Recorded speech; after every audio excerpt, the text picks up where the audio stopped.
안녕하세요. 슈퍼브레인 이상복입니다. 이번 시간에는 직권의 변화에 대해서 보도록 하겠습니다. 주로 이제 지진하고 화산에 대해서 보도록 하겠습니다. 우리가 지각변동이라고 이야기하는 거는 화산, 지진, 습곡산맥 형성, 대륙의 융기와 침강, 대륙이동 이런 것들을 갖다가 다 통틀어서 지각변동이라고 이야기를 합니다. 그런데 이 중에서 습곡산맥 형성이나 융기와 침강, 대륙이동 이런 것들은 그렇게 변화가 급격하게 일어나는 것들은 아니에요. 그리고 뭐 사람들한테 피해를 많이 주는 것도 아니고요. 그런데 화산하고 지진은 굉장히 사람들한테 피해를 많이 줍니다. 그리고 얼마 전에 튀르키예 시리아에서 지진이 막 발생을 했죠. 그래서 지금 사망자들도 계속 늘어나고 있고 지금 그런 상황인데 이렇게 인류에게 굉장히 큰 피해를 주는 것들이 바로 화산과 지진이다 라고 하는 겁니다. 그럼 우리가 이거에 대해서 알아야 되겠죠, 그렇죠? 오늘은 화산과 지진에 대해서 좀 중점적으로 보도록 할 겁니다. 먼저 화산 보도록 하겠습니다. 자, 화산 활동은요, 마그마가 지표 근처에서 분출되거나 영향을 주는 활동을 갖다가 우리가 화산 활동이라고 이야기를 합니다. 자, 그러니까 마그마가 땅속 깊은 곳에서 이렇게 그냥 식어버렸습니다. 그래서 화강암이 되었어요. 자, 이런 거는 화산 활동일까요? 아닐까요? 그렇죠.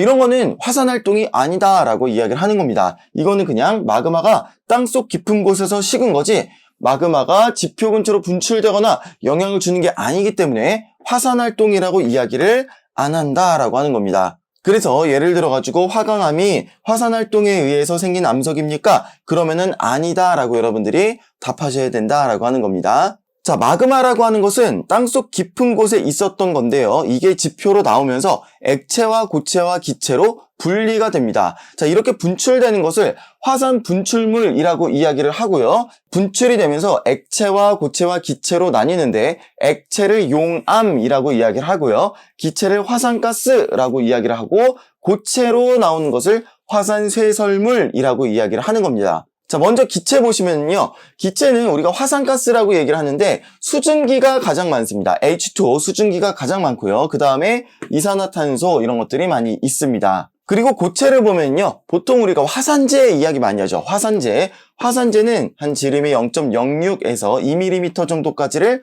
화산재라고 하고요. 그거보다 작은 거는 분진의 진자를 써가지고 화산진 이렇게 이야기를 합니다. 그리고 화산재보다 큰 거 화산력, 화산암괴 이렇게 이제 이야기를 하는 겁니다. 그리고 화산암괴 중에서도 뭐 유선형으로 생겼다 화산탄, 그리고 기공이 많아가지고 물에 뜰 정도로 그 정도로 나오는 거 부석, 뭐 스코리아 이런 것들도 있습니다. 이런 것들에 대해서는 지구과학 1에서 여러분들이 자세하게 배우실 거고요. 자, 용암 한번 보도록 하겠습니다. 액체는 이제 용암인데 액체니까 이제 질질 흐르죠, 그렇죠? 그런 게 이제 용암입니다. 근데 이 용암도요, 조금 있으면 식어서 굳을 거죠. 식어서 굳어서 암석이 되면은 그건 이제 화산암이라고 보통 얘기를 하는 겁니다. 자, 이 용암은요, 그 성질에 따라서 현무암질 용암도 있고요, 안산암질 용암도 있습니다. 이 두 개의 특성이 조금 다른데요. 여기에 대해서 한번 보도록 할게요.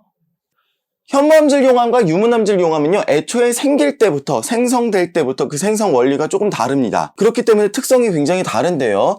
현무암질 용암은 일단은 온도가 굉장히 높은 곳에서 생성이 되는 것이 현무암질 용암입니다. 그리고 그거에 비해서 조금 낮은 온도에서 생기는 게 유문암질 용암이에요. 그러니까 온도만 봐도 현무암질 용암 온도가 높다. 생성될 때부터 이제 그렇게 되는 거예요. 그리고 유문암질 용암은 조금 온도가 낮다. 이렇게 이제 보시면 되겠습니다.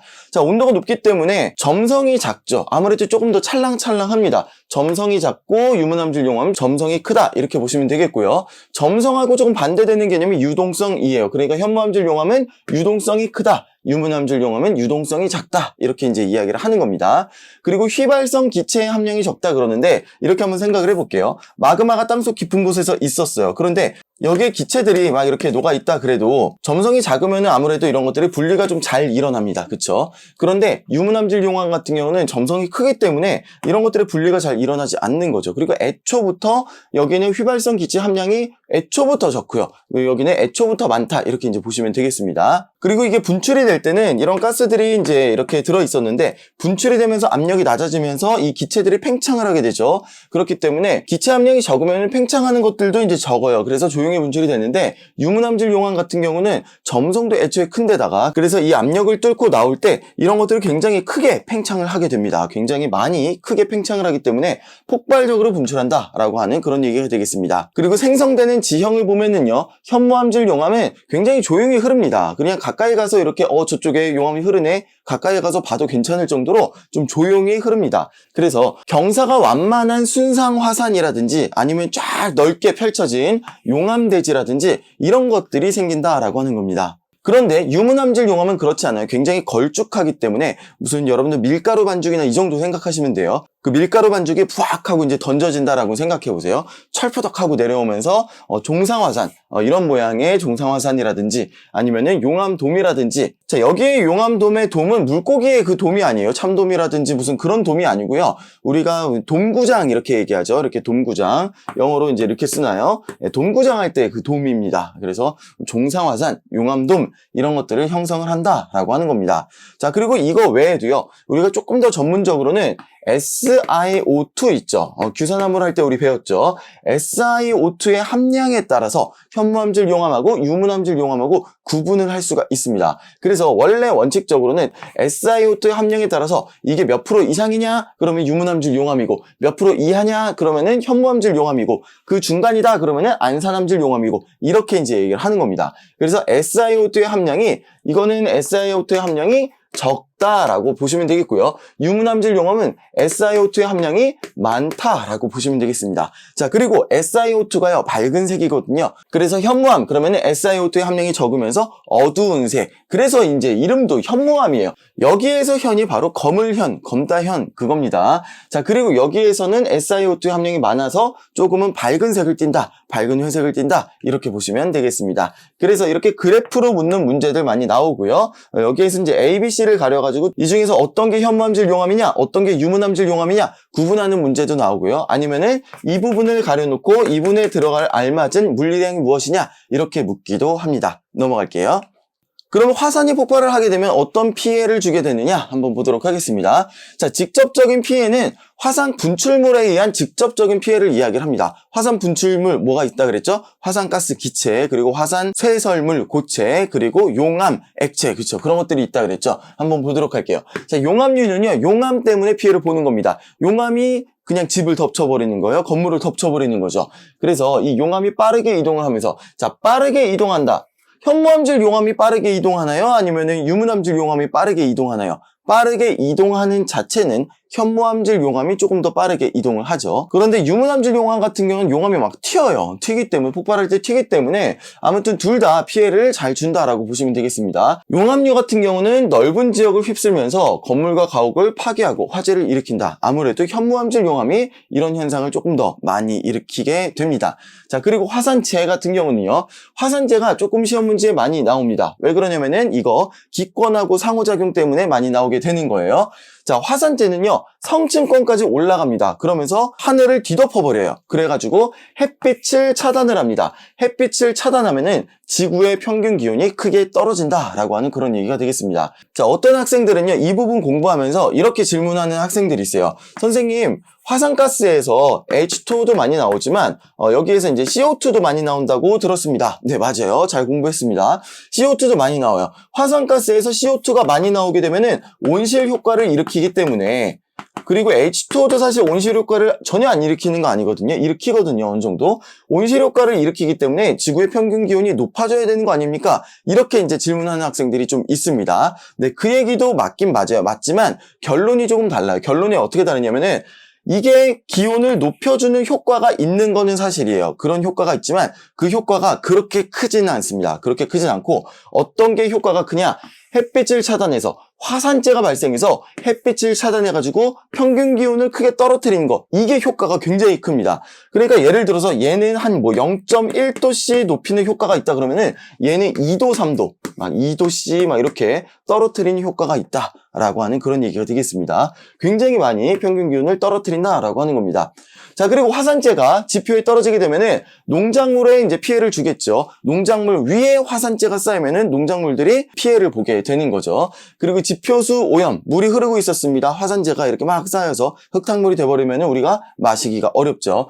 자, 그리고 화산재, 화산진 이런 것들이 많이 있는 거 미세먼지죠, 한마디로. 그러니까 호흡기 질환 일으키고요. 그리고 비행기가 못 뜹니다. 실제로 2009년인가요? 그때 아이슬란드에 화산이 폭발을 했을 때 그때 굉장히 많은 비행기들이 결항되었습니다. 비행기들이 못 떠요. 그런 피해를 줄 수가 있다라고 하는 겁니다. 자, 그리고 잠깐 이거 보면은요, 농작물에 피해를 준다 그러는데 여기 보시면은 비옥한 토양이 있어요. 이거는 뭐냐면은 화산재가 이제 쌓인 땅에서는 화산재가 이미 쌓여 있는 땅에서 이게 조금 이제 오래되면은 그러면 이제 비옥한 토양으로 바뀐다라고 하는 거지.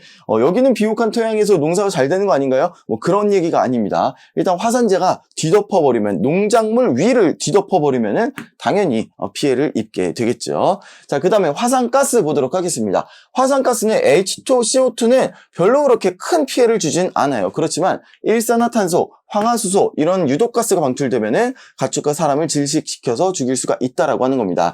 자, 2차적인 피해는 뭐냐면은 직접적으로 얘네들이 나온 거 이후에 그 이후에 일어나는 피해들이 바로 2차적인 피해가 되겠습니다.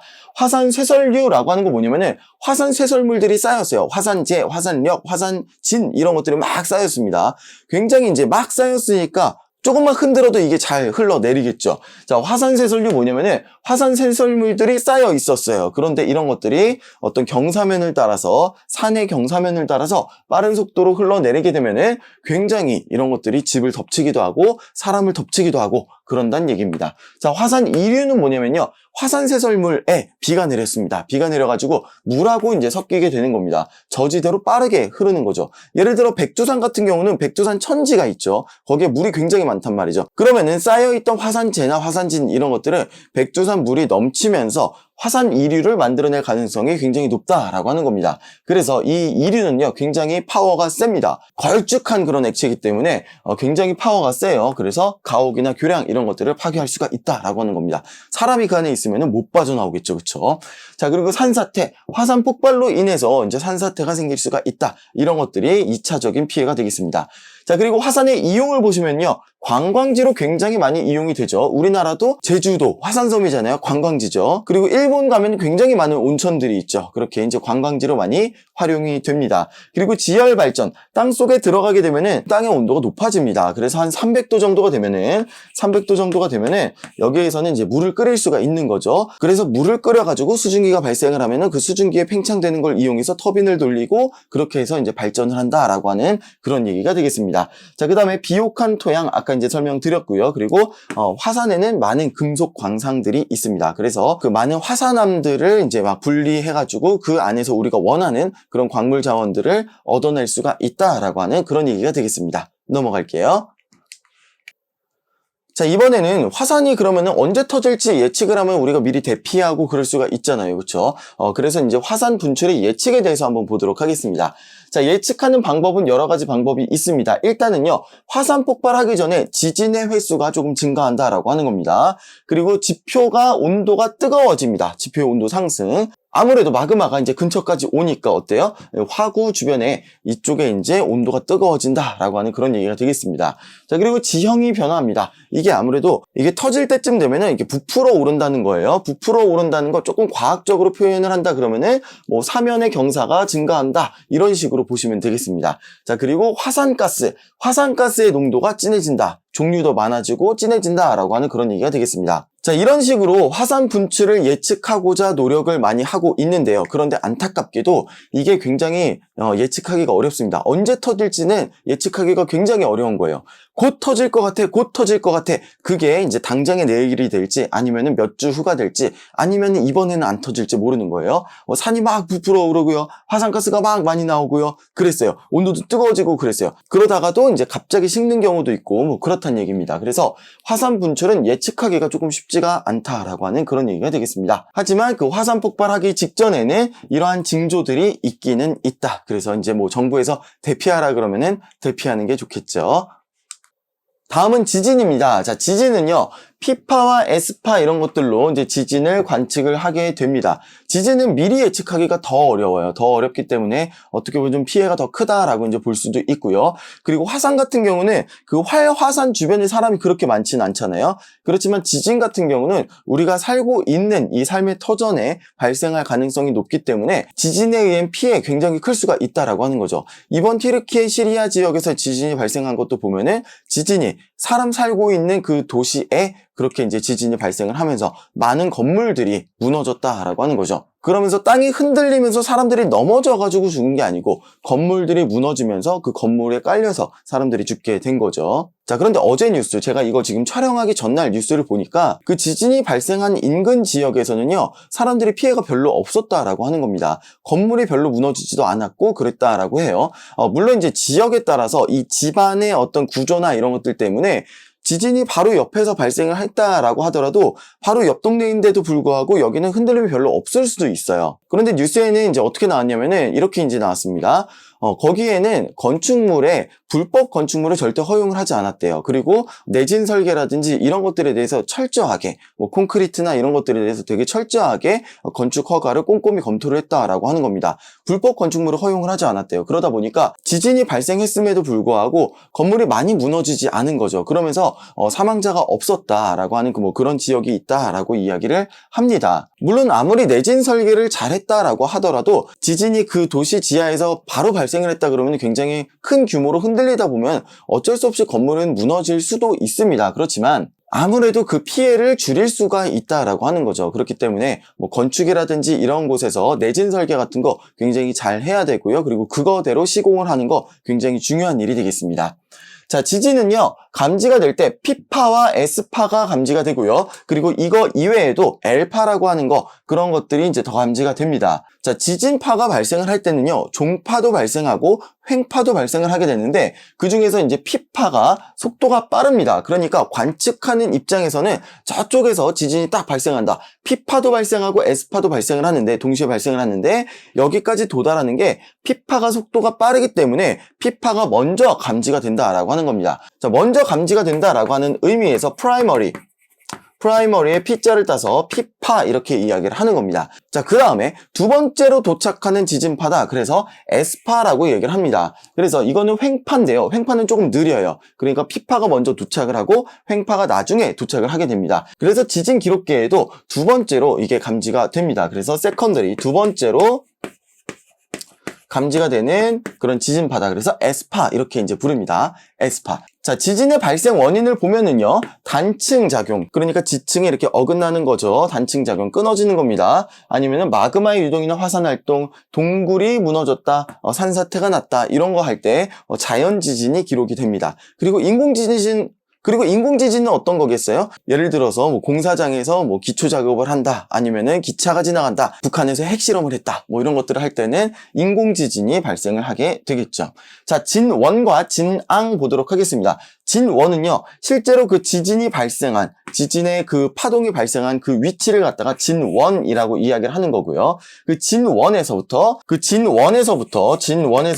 이렇게 지면으로 수직으로 올려가지고 수선의 발을 그리면은요, 여기가 바로 진앙이 되는 겁니다. 여기가 진앙이 돼요. 그래서 진앙은 지표에다가 표시를 하는 거고요. 그리고 진앙의 지하에서 실제로 발생한 장소는 바로 진원이다 라고 보시면 되겠습니다. 앙은 여기에서 우러르다 앙자를 씁니다. 추앙하다, 앙망하다, 이런 것들을 할 때 이제 앙을 쓰는 거예요. 자, 그리고 깊이에 따른 지진의 분류가 있습니다. 진원이 깊이가 70km 이하이다. 그러면 천발 지진 이렇게 얘기를 하고요.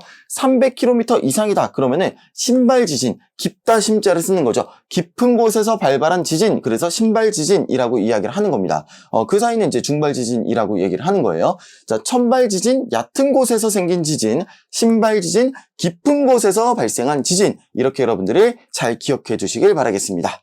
자, 주시곡선 같은 경우는 여러분들이 지금 굳이 알아두실 필요는 없습니다. 이건 G2에 이제 나오게 될 거고요. PSC에 대해서는 여러분들이 알아두셔야 되겠죠. 중학교 때 배웠는지는 잘 모르겠지만 한번 보도록 할게요. 자, 피파는요, 전파 속도가 7km에서 8km, 1초에 7에서 8km 정도 됩니다. 그랬더니 어떤 학생이 대체 그럼 몇이란 얘기예요? 이렇게 이제 물어보는데, 이게 땅의 어떤 상황에 따라서 다릅니다. 땅의 상황 때문에 그 전파의 속도가 좀 차이가 있습니다. 그런데 피파 같은 경우는 보통 7에서 8km/s 이 정도가 됩니다. 피파는요, 진폭이 작아요. 지진계에 기록이 될 때 피파는 별로 그렇게 크게 흔들리지 않습니다. 자, 에스파 같은 경우는요, 이거는 한 3, 4km/s 이 정도의 속도를 가지고 있다라고 합니다. 자, 그리고 엘파 아까 잠깐 말씀드렸는데 엘파는 더 느립니다. 그리고 엘파가 굉장히 진폭이 가장 커요. 얘는 표면파예요. 그래서 표면을 움직이는 그런 파다라고 보시면 되겠습니다. 자, 그런데 엘파는 지금 우리가 보지 않고요. 지금 피파하고 에스파 먼저 보도록 하겠습니다. 자, 지진 기록계에 기록이 됐는데, 자, 피파가 딱 기록이 됐는데, 피파가 기록되고 나서 에스파가 도착을 하는데, 에스파가 기록이 되는데, 그때까지 걸린 시간이 만약에 3초래요. 3초래요. 자, 그리고 피파의 속도는 이렇게 가정을 하고요. 에스파의 속도는 4로 가정을 할게요. 8하고 4이다 라고 했을 때, 자, 그랬을 때 과연 이 지진 기록계하고 진원까지하고의 그 거리가 얼만큼 되느냐라고 하는 그런 얘기입니다. 어느 정도 될까요? 피파의 속도가 이제 8km/s다라고 가정을 했고, 에스파의 속도가 4km/s라고 가정을 했어요. 자, 3초 차이가 났다라고 하는 겁니다. 자, 그러면은 도달한 그 거리는 어떻게 될까요? 그쵸, 24km가 되는 거예요. 24km가 돼요.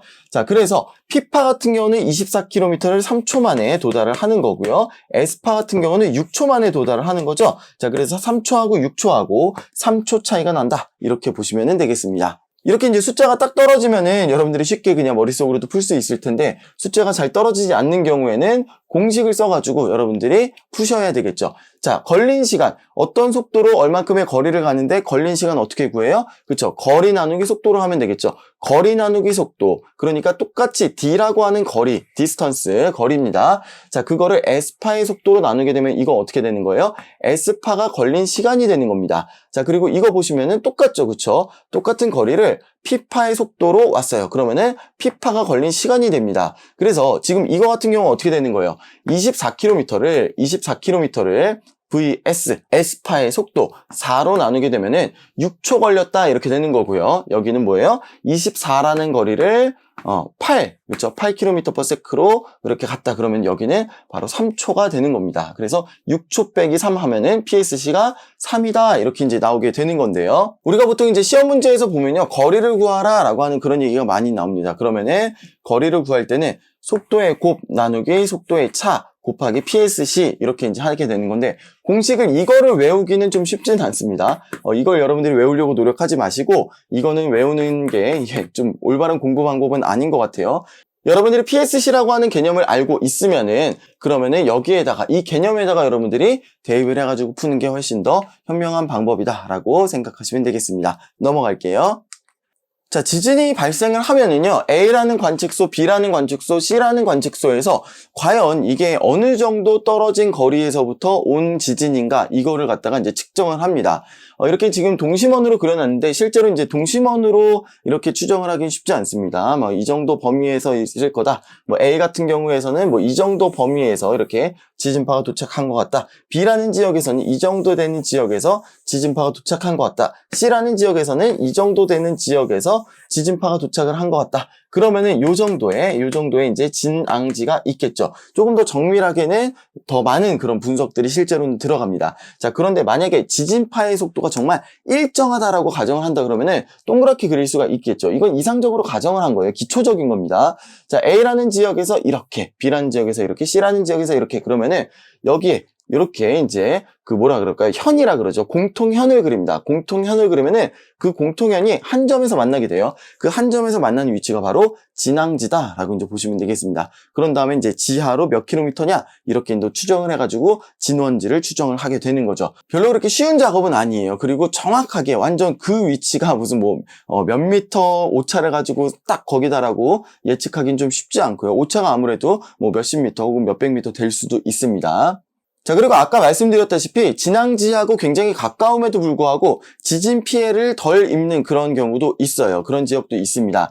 물론 이제 아까 같은 경우는 튀르키예의 어떤 도시 같은 경우는 건축물에 대한 그런 규정을 굉장히 엄격하게 이제 적용을 했기 때문에 불법 건축물도 없었고 그 건축물을 짓는 데 있어서 굉장히 건물들을 잘 지었다, 원칙대로 잘 지었다. 그래서 이제 피해가 더 없었다라고 하지만, 자, 여기 같은 경우 한번 보도록 할게요. 똑같이 진앙지에서부터 200km 떨어졌습니다. A라는 지역도 200km, B라는 지역도 200km 이렇게 떨어졌대요. 자, 그런데 진도라고 하는 게 있어요. 진도는 뭐냐면은 실제로 그 땅이 흔들린 정도로 갔다가 진도라고 합니다. 아무래도 진앙하고 가까우면은, 진앙지하고 가까우면은 흔들린 정도가 이렇게 크겠죠. 그래서 B라는 지역 보면은 흔들린 정도가 한 7에서 8 사이 정도가 됩니다. 7에서 8 사이 정도, 거의 이제 8에 가깝게 이렇게 이제 흔들렸다. 굉장히 심하게 흔들렸다라고 하는 겁니다. 자, 그런데 A 지역을 보면은 진도가 6예요. 그쵸? 진도가 6입니다. 진도 6예요. 그러면은 똑같이 200km 떨어져 있어도 B라는 지역보다 A라는 지역이 훨씬 덜 흔들렸다라고 하는 그런 얘기가 되겠습니다. 자, 반면에 도쿄 한번 보세요. 도쿄 보시면은, 자, 여기에서부터 도쿄까지 거리가 거의 한 400km 정도 될 것 같은데요. 그쵸? 200의 2배 정도 되잖아요. 400km 정도 되는데, 여기는 진도가 7이에요. 7하고 거의 8 가까이 가죠. 그쵸? 자, 그러니까 A라는 지역과 도쿄를 한번 비교를 해보면은 A라는 지역은 진앙지하고 가까움에도 불구하고 어때요? 가까움에도 불구하고 흔들림이 적었다라고 하는 거고요. 도쿄 같은 경우는 굉장히 멀리 떨어져 있음에도 불구하고 400km나, 그러니까 2배나 더 멀리 떨어져 있음에도 불구하고 어때요? 흔들림이 더 심했다라고 하는 그런 얘기가 되겠습니다. 이거는 이제 지하의 지질 구조 때문에 그렇습니다. 그리고 이제 도쿄 같은 경우 아니면 이쪽 일본의 동해안 같은 경우에 이때 당시에 실제 있죠. 2011년에 진짜로 그때 당시에 발생했던 그 지진인데, 여기에서 이제 지진이 발생을 하면서 굉장히 큰 쓰나미가 발생을 했습니다. 그래서 그 쓰나미 때문에 굉장히 많은 피해를 입었고요. 가옥을 덮치고 굉장히 그 해안가로부터 몇백 미터를 이렇게 바닷물이 쫙 휩쓸고 들어왔어요. 물론 이제 미리 예보를 해가지고 사람들이 많이 대피를 했습니다. 그렇지만 대피를 미처 하지 못한 사람들은요, 굉장히 많이 그때 죽었습니다. 건물들도 많이 파괴되었는데, 특히 원자력 발전소를 이게 덮치게 되면서 이 원자력 발전소가 멈추게 됩니다. 그러면서 거기에서 방사능도 많이 이제 누출이 되고 그렇게 되었습니다. 자, 그래서 굉장히 심각한 그런 피해를 안겨다 준 게 바로 이때 당시 2011년 동일본 대지진 이렇게 보통 얘기를 합니다. 이건 지진 자체의 피해도 굉장히 컸지만 쓰나미의 피해가 굉장히 컸었던 그런 지진으로 저는 기억이 되네요. 자, 여기서 이제 진도 나왔습니다. 진도는 흔들린 정도예요. 그래서 진앙지에서부터 멀어지면은 진도는 차츰차츰 감소가 됩니다. 자, 그런데 우리가 지진의 세기를 이야기를 할 때 규모도 이야기를 합니다. 지진의 규모가 7.8이었습니다. 이번에 이제 튀르키예 시리아 지진 같은 경우에 규모가 7.8이었습니다. 이렇게 이제 이야기를 하는 거죠. 그랬을 때 이 7.8이라고 하는 숫자는요, 어느 지역에선 7.8로 되었고 어느 지역에서는 6점 몇이고 이렇게 감지가 되는 게 아니고, 이거는 진원 기준이에요. 진원 기준으로 봤을 때 그 진원에서부터 나오는 어떤 파동 에너지의 그 크기가, 그 규모가, 그 에너지의 규모가 한 7.8 정도가 됐다라고 하는 겁니다. 그래서 이거는 몇 점 몇 이렇게 나타내는데, 이거는 여러분들 보도 보세요. 그러면 이게 규모가 바뀌지는 않습니다. 바뀌는 게 아니에요. 규모는 조금 절대적인 겁니다. 절대적인 그런 수치가 되겠고, 진도는 그 상황에 따라서 이제 멀어지면 진도가 적은 거고요. 그렇게 이제 된다라고 하는 겁니다. 자, 그래서 규모, 그러면 아라비아 숫자로 소수 첫째 자리까지 6점 몇이에요, 7점 몇이에요, 이렇게. 자, 그리고 진도 같은 경우는 1 등급에서 12등급까지. 그리고 혹시 여러분들 로마자 모르는 분들도 많이 계시더라고요. 그래서 한번 써드릴게요. 자, 이렇게 생긴 걸 로마자라고 하는데, 로마자를 진짜 잘 모르시는 분들도 많이 의외로 계시더라고요. 자, 이렇게 합니다. 1, 2, 3, 4, 5. 4라고 하는 거는 5보다 하나 작다는 얘기예요. 그래서 1, 2, 3, 4, 5 이렇게 쓰는 거고요. 6은요.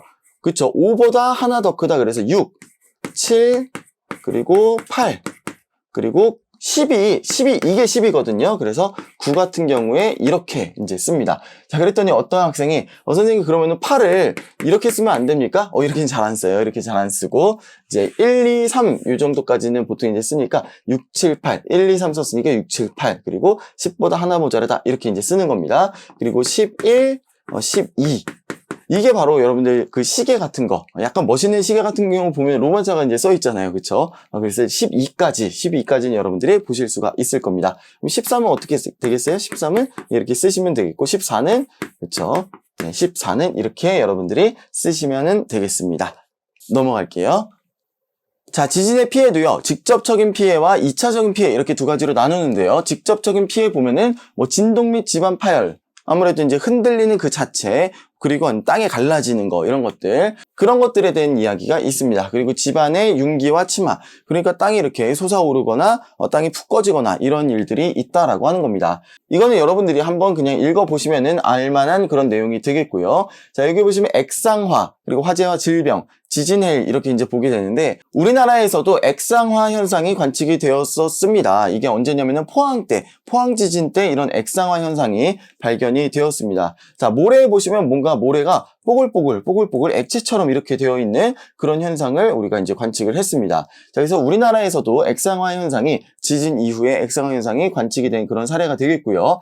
자, 액상화는 뭐냐면은 모래 지반이 고체 상태에서 액체 상태처럼 그렇게 흐르는 상태로 변하는 것을 액상화라고 합니다. 그래서 액상화가 이게 심하면요, 건물 자체가 이게 기울어지거나 퇴적물 안으로 침강한다. 그러니까 땅속으로 이렇게 푹 꺼진다는 얘기예요. 그리고 지하의 저장 탱크, 배관 뭐 이런 것들이 이게 액상화 막 흔들어주면요, 그게 이제 떠오릅니다. 이게 브라질 너트의 원리라고 얘기를 하나요, 그렇죠? 뭔가 이제 여러 가지의 물체들이 섞여 있을 때 흔들게 되면은 뭔가 큰 것들이, 큰 덩어리들이 떠오르고요. 뭐 그런 현상을 이제 뭐 브라질 너트의 원리다 이렇게 얘기를 하는데, 자, 액상화라고 하는 것 때문에 지하로 묻어두었던, 지하에 있어야 하는 그런 시설물들이 막 흔들리니까 얘네들이 위로 떠오르면서 파손이 된다라고 하는 겁니다. 자, 그리고 화재와 질병 한번 보도록 할게요. 전선이나 가스배관 이런 것들이 파괴되면서 화재가 발생을 한다라고 하는 거죠. 아무래도 지진이 나면은요, 가스배관이라든지 이런 것들에서 이제 누출이 되는 거죠. 그럼 거기에 이제 불이 붙기도 하고 그런다는 얘기입니다. 자, 그리고 질병, 하수구, 수도관 이런 것들이 파열되면 물이 오염된다라고 하는데요. 지금 이번에 시리아 같은 경우 그게 굉장히 좀 우려가 되죠. 왜 그러냐면 시리아에 지금 굉장히 많은 사람들이 이렇게 깔려 죽었는데, 거기에 이제 비가 오게 되면은, 안 그래도 식수가 이제 부족한 그런 곳에서 거기에 이제 비가 오면은 그 물들이 오염이 되겠죠. 그래서 콜레라라든지 그런 질병이 좀 우려가 되는 그런 상황이 있습니다. 그리고 IT 지진 때도 그 질병 때문에 굉장히 힘들었다라고 하는 그런 기사도 봤습니다. 자, 그 다음에 지진 해일 보도록 하겠습니다. 자, 지진 해일. 그러니까 해일 자체는 그냥 바람으로도 해일이 발생할 수가 있는데, 지진에 의한 해일은요, 굉장히 이게 갑작스럽게 굉장히 높이 생길 수가 있다라고 하는 겁니다. 바다에서 지진이 발생을 했을 때 그 바다의 땅이 이렇게 물을 흔들어 주는 거예요. 그런데 이 흔들어 줄 때 그냥 그 흔들기 정도로만 물이 찰랑찰랑 이렇게 가는 게 아니고요, 이 파동이 중첩이 되면서 옵니다. 파동이 중첩이 되면서 오면서, 그리고 굉장히 빠른 속도로 이동을 합니다. 이게 어느 정도로 빠르냐면요, 시속 몇백 킬로미터, 이 정도로 굉장히 빠르다라고 하는 겁니다. 자, 그래서 이제 해안에 접근할수록 속도가 느려지기는 하지만 깊은 바다일 때는 속도가 굉장히 빠르기 때문에, 이게 뭐 인도양 뭐 이런 것들을 건널 때 굉장히 빠른 속도로 전파가 돼서, 예를 들어 동남아시아에서 지진이 딱 발생을 했는데 그게 수백 킬로미터 떨어진 아프리카 쪽에 영향을 준다든지 그런 일들도 생긴다라고 하는 겁니다. 지진의 피해 이제 앞으로 없었으면 좋겠습니다. 넘어갈게요. 자, 이렇게 넘어가려고 보니까 지진을 예측할 수는 없나요? 이렇게 이제 뭐 많이 얘기를 하는데, 지진은 예측하기가 더 힘듭니다. 화산보다 더 힘들어요. 왜 그러냐면 이런 겁니다. 여러분들이 막대기를 하나 들고, 나무 막대기 같은 거 하나 들고 얘를 이렇게 휘어보세요. 이렇게 휘어보는 거예요. 그리고 얘가 천천히 한번 휘어보세요. 천천히 휘는데 얘가 언제 부러질지, 어느 타이밍에 부러질지, 부러진다 이게 5, 4, 3, 2, 1 해서 딱 부러진다. 이 시점을 예측하기가 굉장히 어려운 거죠. 그리고 땅속에서 어떻게 힘의 관계가 지금 분포가 되어 있는지도 우리는 아직은, 우리 인류가 파악을 잘 하지 못하고 있습니다. 자, 그렇기 때문에 이게 어느 쪽이 부러질지도 아직 잘 모르고, 그리고 어느 타이밍에 부러질지, 그리고 이게 부러지는 게 그렇잖아요. 나무 막대기도 그렇죠. 나무 막대기 완전히 딱 부러지기 전까지는요, 이게 하고 부러질지, 아니면은 이렇게 해가지고 그냥 휘어지면서 쫙 이렇게 그냥 접힐지, 이건 잘 모르는 거잖아요. 그렇기 때문에 굉장히 예측하기 어려운 게 바로 지진이다라고 하는 거예요. 그리고 지진이요, 여진이 발생하다가, 그러니까 작은 지진이 발생하다가 큰 지진이 빵 하고 발생하면은 그렇게만 된다고 하더라도 우리가 작은 지진이 발생할 때 좀 피해 있으면 돼요. 그쵸? 대피를 하면 되는데,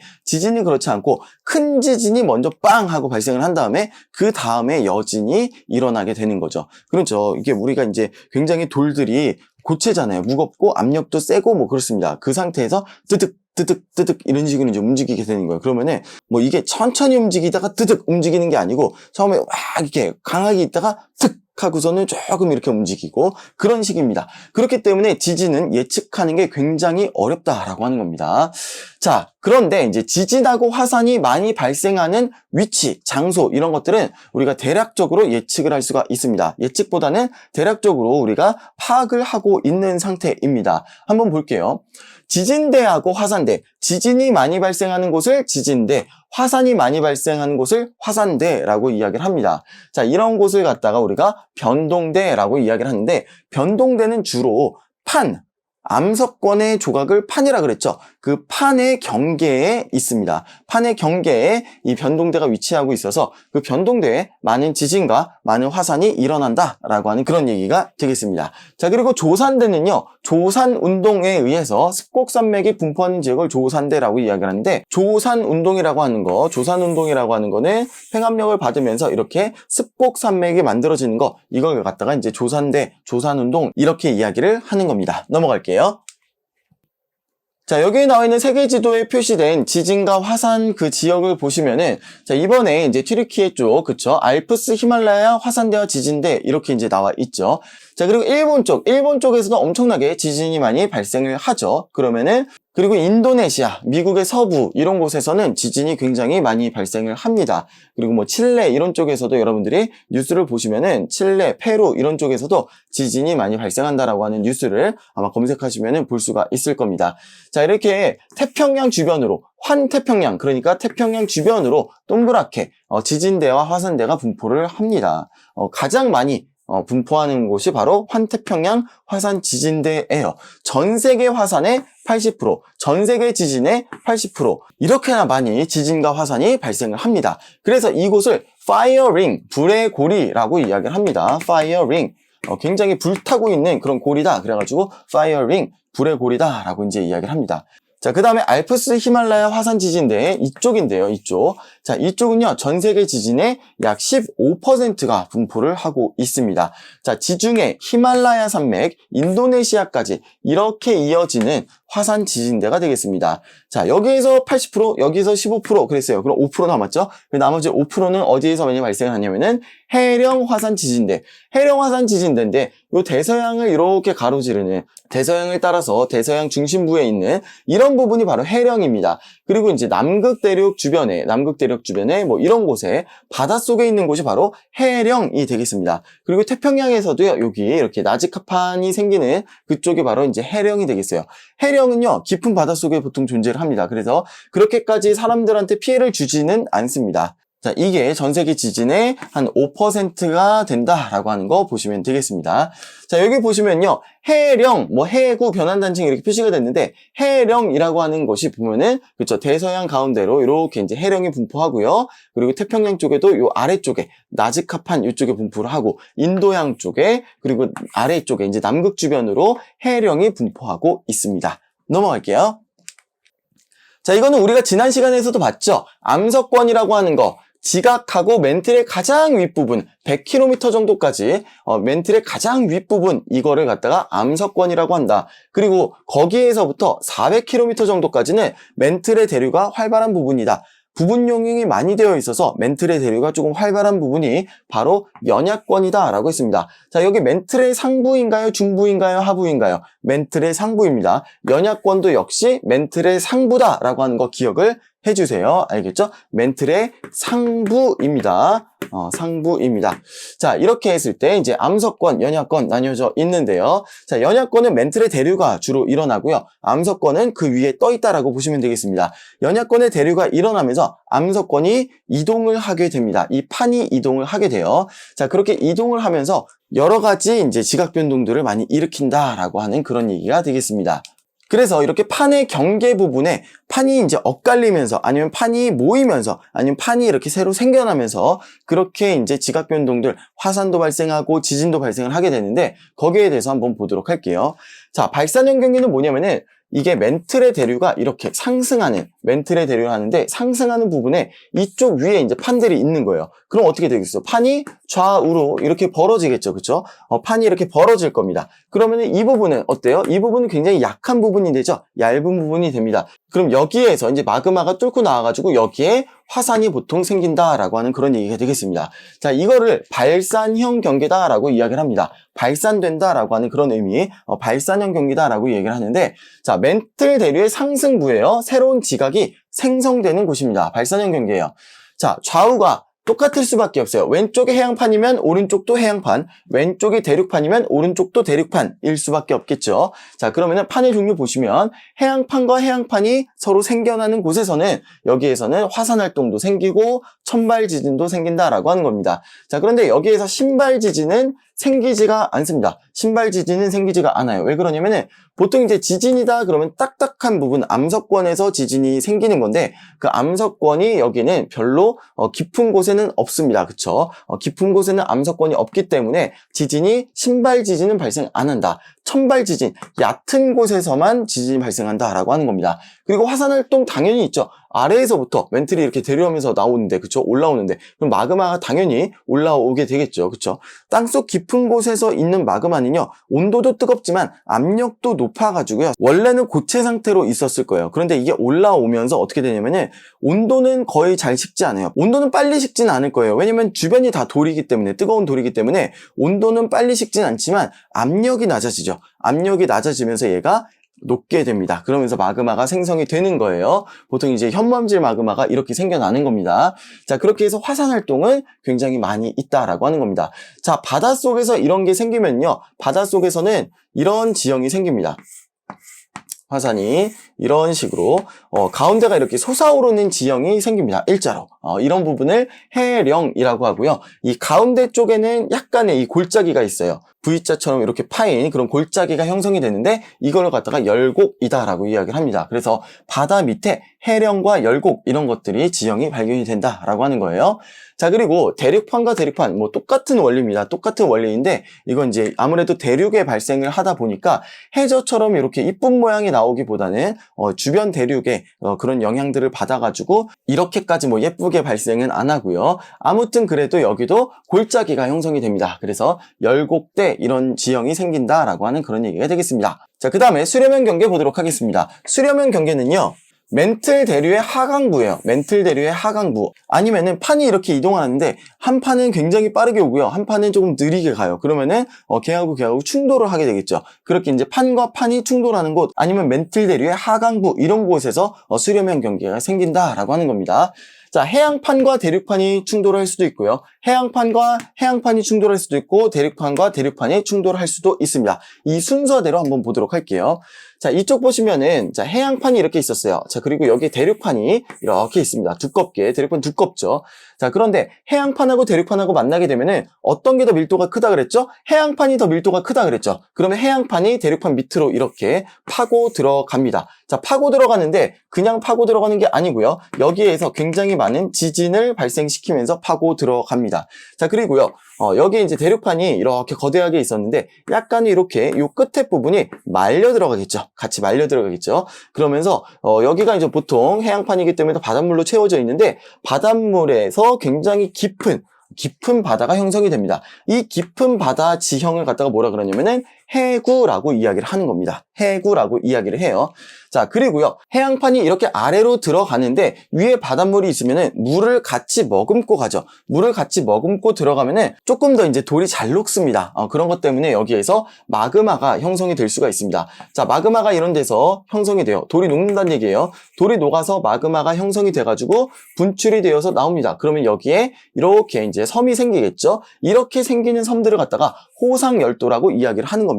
대표적인 호상열도, 이렇게 해서 생긴 호상열도가 바로 일본 열도죠. 자, 일본 지도 어떻게 생겼죠? 일본 지도 보시면 이런 식으로 생겼죠. 원의 호 모양이죠. 그쵸? 이렇게 생기는 열도가 바로 호상열도라고 하는 거고요. 자, 일본 열도 위에 쿠릴 열도 있고요. 그 위에 알류션 열도 있습니다. 전부 다 이렇게 호 모양으로 생겼습니다. 그리고 이 밑에 또 이제 뭐 마리아나 제도 이런 것들도 호 모양으로 생겼다. 호 모양으로 줄지어진 섬들. 그래서 호상열도 이렇게 이야기를 하는 겁니다.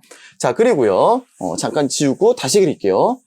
자, 해양판이 이렇게 밑으로 파고 내려 들어가고 바닷물이 이렇게 있고 대륙판이 이렇게 있다 그러면은 이 부분은 어떻게 됐어요? 이쪽에서는 판이 이렇게 와요. 그리고 여기에서는 이렇게 옵니다. 자, 그렇게 되면 얘가 찌그러지겠죠? 그러면서 위로 솟아오르게 될 겁니다. 그러면 이거를 갖다가 우리가 습곡산맥이라고 하는 거고요. 대표적으로 이렇게 해서 생긴 습곡산맥이 바로 안데스 산맥입니다. 남미 쪽에 있어요. 남미에 있는 안데스 산맥. 남미 지도를 이렇게 그리면은 여기가 이제 안데스 산맥인데요. 이쪽에 이제 나즈카판이라고 태평양에 있는 나즈카판이라고 있습니다. 나즈카판이 이쪽이 발산형 경계예요. 그래서 이쪽으로 이동을 하게 되고요. 그리고 이제 남아메리카 대륙은 이쪽으로 이동을 하게 됩니다. 자, 그러면은 당연히 이 앞바다에 굉장히 깊은 바닷물 해구가 형성이 될 거고요. 그리고 여기에 안데스 산맥이 생기게 됩니다. 안데스 산맥, 습곡산맥 꼭 기억을 해주세요. 자, 그리고 그 아래 보시면 해양판과 해양판이 겹치는 거 한번 보도록 할게요. 자, 두 개의 해양판이 만나게 되면요. 두 개의 해양판이, 자, 하나는 이쪽으로, 하나는 이쪽으로 이렇게 오게 되면은 둘 중에서 밀도가 더 큰 해양판이 아래로 숙이고 들어가게 됩니다. 자, 이렇게 더 밀도가 높은 그 해양판이 아래로 들어가게 되는 거예요. 그럼 얘도 이제 말려서 이렇게 살짝 들어가게 되겠죠. 자, 해양판이기 때문에 바닷물이 위에 있을 겁니다. 자, 그렇게 되면 여기에 또 역시 뭐예요? 굉장히 깊은 바다 지형이 생기게 되겠죠. 그게 바로 해구, 이렇게 보시면 되겠습니다. 자, 그리고 이거를 따라서 여기 역시 지진과 화산이 많이 발생을 하게 될 겁니다. 자, 화산 발생하는 거 똑같아요. 바닷물을 머금고 가기 때문에 물이 있으면은 여기에 조금 더 돌들이 잘 녹는다, 그런 얘기가 되는 거예요. 그래서 돌들이 녹아가지고 마그마가 생깁니다. 분출되면은 여기에 이제 화산섬이 생기게 되는 거예요. 이렇게 생기는 열도들 호상열도다. 대표적으로 뭐 마리아나 그 제도들 이렇게 보시면은 호상열도입니다. 마리아나 제도 같은 경우는 필리핀판 해양판이고요. 태평양판 해양판이에요. 이렇게 태평양판이 필리핀판 밑으로 이렇게 숙이고 들어가면서 생기는 그런 호상열도가 되겠습니다. 그리고 지진은요. 아까 이거 할 때 지진 얘기 안 했는데 이거를 따라서 지진이 발생을 하는데 이렇게 얕은 곳에서 발생하는 천발 지진에서부터 깊은 곳에서 발생하는 신발 지진까지 다 일어난다라고 하는 그런 얘기가 되겠습니다. 자, 이렇게 정리하시면 되겠고요. 자, 그리고 대륙판과 대륙판이 충돌하는 거 보도록 하겠습니다. 자, 대륙판과 대륙판이 충돌하는 거는요, 이건 조금 주의하셔야 되는 게 학교 시험에서 이제 이런 것들이 나오면 좀 주의하셔야 돼요. 왜 그러냐면은 가르치는 선생님들마다 조금 의견 차이들이 있어요. 자, 어떤 선생님들은 대륙판과 대륙판이 만날 때 화산활동이 있어 라고 가르치는 분들도 계시고요. 그렇지 않고 화산활동 잘 없어 라고 가르치는 분들도 계십니다. 그리고 지진이 중발 지진까지만 생겨 이렇게 가르치는 분들도 계시고 신발 지진까지 생겨 이렇게 가르치는 분들도 계십니다. 그러니까 학교에서 나누어진 그런 자료 보고서는 여러분들이 내신 준비하셔야 되겠습니다. 자, 대륙판과 대륙판이 만나게 되면요, 거대한 그런 습곡산맥이 형성이 되는 겁니다. 대륙판 이쪽으로 오고 이쪽으로 오면서 거대한 습곡산맥이 생기게 돼요. 그리고 지하로는 이런 게 생길 수도 있고 안 생길 수도 있습니다. 그렇기 때문에 이런 게 생긴다 그러면 신발 지진까지 생기는 거고요. 이런 게 안 생기다 그러면은 얘네들이 그냥 찌그러지면서 어그러지면서 생기는 지진, 중발 지진 정도까지만 생긴다, 이렇게 이제 보시면 되겠습니다. 자, 이렇게 해서 생긴 지형 대표적인 건 뭐냐면요, 바로 히말라야 산맥입니다. 히말라야 산맥은 유라시아 대륙하고요. 그리고 아래쪽에 인도 오스트레일리아판이 원래는 이제 해양판으로 보는데 이쪽은 대륙판의 성격을 띠고 있어요. 대륙판의 성격을 띠고 있어서 대륙판과 대륙판, 유라시아판하고 인도 오스트레일리아판, 이게 이제 만나면서 찌그러지는 거, 인도 북부에서 생기게 된다라고 하는 겁니다. 습곡산맥, 그렇게 기억해 주시면 되겠습니다. 자, 그리고 보존형 경계는 뭐냐면요, 두 판이 서로 이렇게 스쳐 지나가는 거예요. 엇갈리는 거예요. 자, 이런 부분에서는 판이 생성되거나 소멸되지는 않죠. 그렇지만 이제 엇갈리면서 굉장히 지진을 많이 발생시킵니다. 여기도 보시면 신발 지진 없어요. 그렇죠? 그리고 화산 활동이 없습니다. 여기는 화산 활동 없어요. 자, 보시면 여기는 화산 활동 있죠?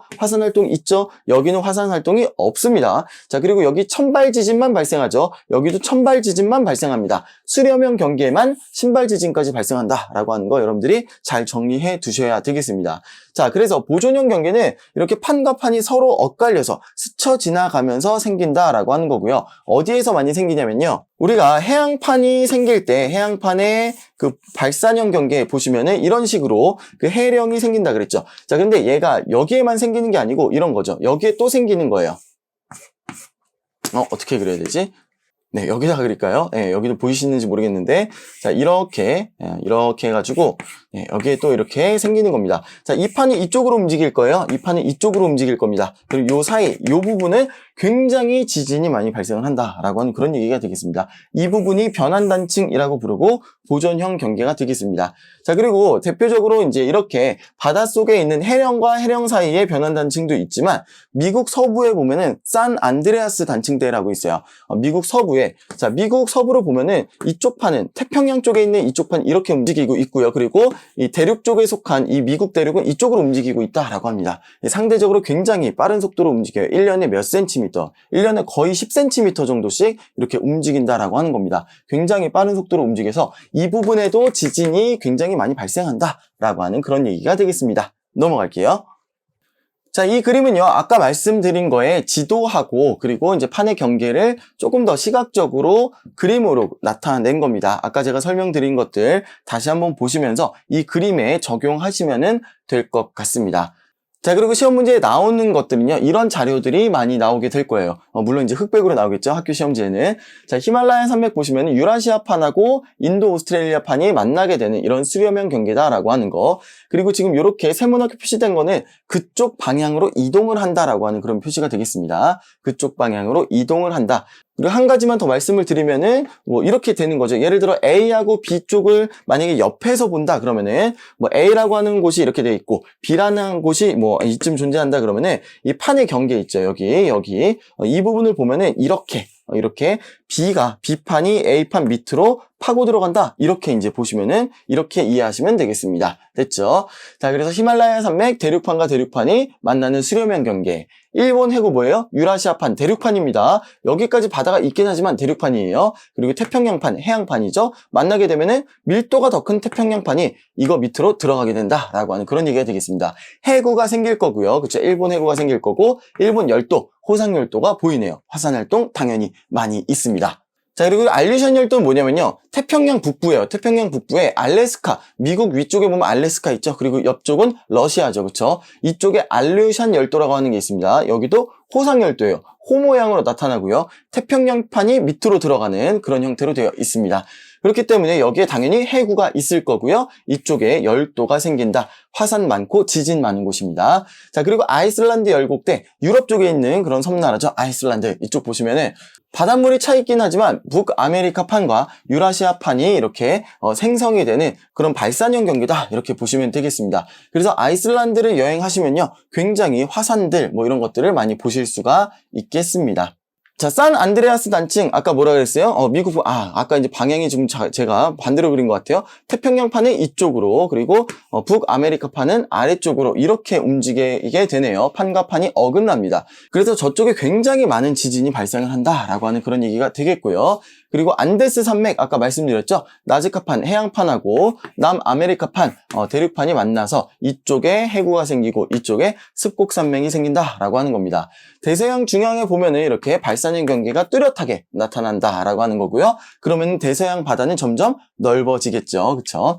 자, 그리고 동아프리카 열곡대 이쪽을 보시면요. 이렇게 아프리카판과 아프리카판이 이렇게 생성이 되는 곳이 있습니다. 그래서 여기 이쪽을 따라서 동아프리카 열곡대 이쪽에 굉장히 화산도 많고 지형이 독특한 그런 지형들이 생겨납니다.